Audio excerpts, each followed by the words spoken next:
How would you react when you learn that someone you know belongs to the LGBTQIA+ community?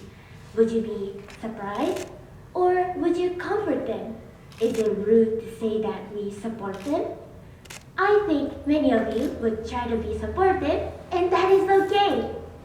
But how can we support that person without making them feel isolated? First, you have to understand the LGBTQIA+ community.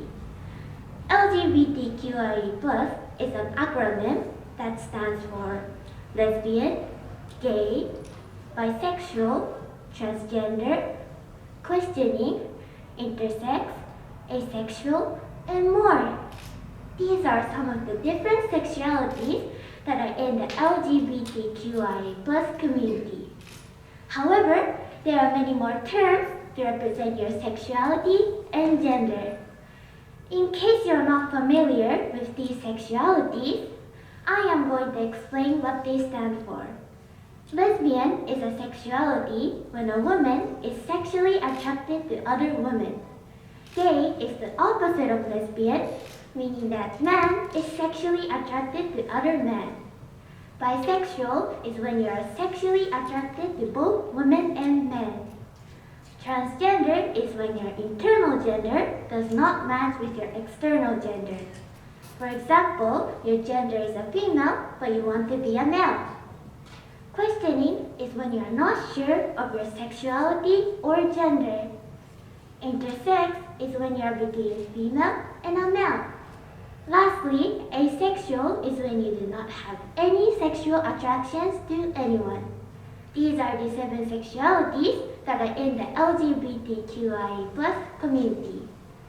I think many of you are wondering what the answer is for the question I asked earlier about how we can support LGBTQIA+ people without isolating them. The answer is to treat them normally. I will explain what I mean. Recently, there was a protest in Japan to approve same-sex marriage. If you did not know, same-sex couples aren't allowed to get married in Japan. Same-sex couples are also not allowed to do things that heterosexual, asexuality, when you are sexually attracted to your opposite gender, couples can do. For example, same-sex couples cannot get their partner's assets. To this day, same-sex marriage hasn't been approved in Japan, but some municipalities have legally offered same-sex couples certificates that allows them to buy a house as a family member and allows them to get medical treatment for one another. In situations like this, we treat LGBTQIA+ people differently from heterosexual people.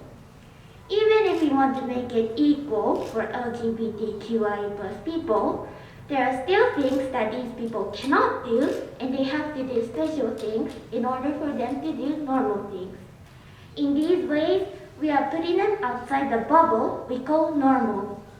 Many people are putting LGBTQIA+ people outside the bubble without noticing. For example, let's say your friend is transgender. You want to compliment their outfit. I think many of you will think whether to say cute or cool. This happens because in our head, we know that that person is different and that we have to support them. However, will you think whether to say cute or cool to your friends who are not transgender? I think many of you will answer no. Like this, we treat LGBTQIA+ people like they are not normal people. It is nice to be supportive and understanding, but you don't have to overthink things. Treat them like you normally do. It is like liking a different taste of donuts than others. Even if you like a donut that not many people like, you are a normal person, right? Just a person who has a different like of taste. It is hard to understand things that you have never felt or experienced.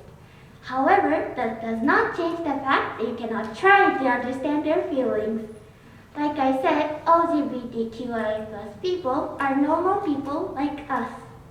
I wish for a future where everyone is treated with respect. Thank you.